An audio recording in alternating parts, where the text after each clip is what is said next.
So in making the chart about vulnerable populations, the first thing I kind of realized was that there's no real starting point in all this. My chart kind of has economic status in the middle here, but that doesn't mean it's the center of everything. It's just the one that ended up in the middle.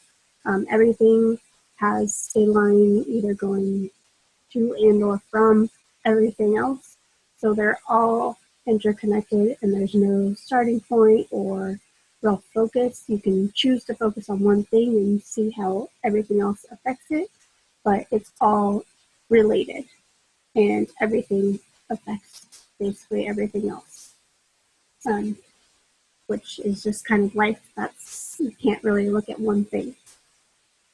So to start with environment, it's going to affect your nutrition based on what you can get where you're living.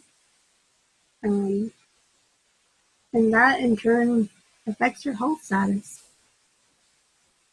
The environment, if you're living in a stressful environment, that will affect your health status as well.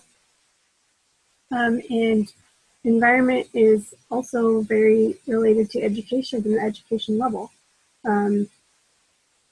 Even if you're going to a public school, say, public schools are different in different areas. So some of them are much better and some of them are kind of bottom of the barrel.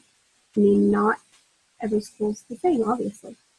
And then environment is also related to prejudice, in that, I mean, it depends on who you're around.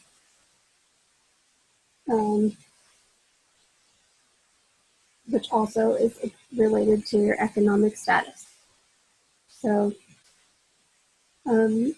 each of these things can kind of point to the other and influence it.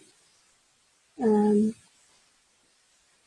can probably choose any one of these and just take bits and pieces from the others to say how that is related. Like, let's say health status, since we are nurses, getting the best nutrition obviously impacts health status. If we don't have nutrition available in our environment, that will affect our health status. Furthermore, the environment that we live in, say if we live in a very polluted area where we don't have clean water, that will definitely influence health status.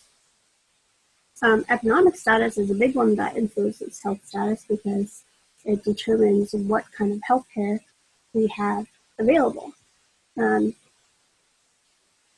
Especially now that we're kind of going through some changes possibly in our healthcare. We don't really know what's coming.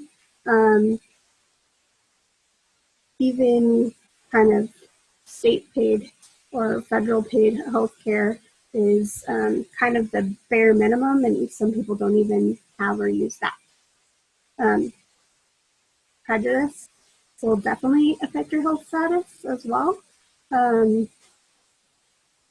It, just for one example, it could, if you're having someone that's treating you that is prejudiced, then you might not get the treatment that you deserve or that someone else might get. And that's not just race. It could be gender or age or culture or religion or anything. So it's any sort of prejudice, poverty, anything like that.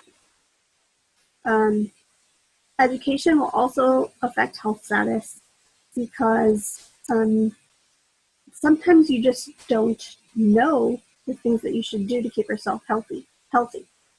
As nurses, I'm sure we all have had experiences where patients, think they're following their, let's say, diabetic diet, but don't realize that, I don't know, soda is loaded with sugar, maybe they shouldn't drink it, or they switch to tea once they realize that they can't drink soda, but they're drinking sweet tea, so that doesn't really help. It's almost worse. So education is really important in maintaining the best or the top health status. So basically, in vulnerable populations, there's not just one thing that affects a person. It's every single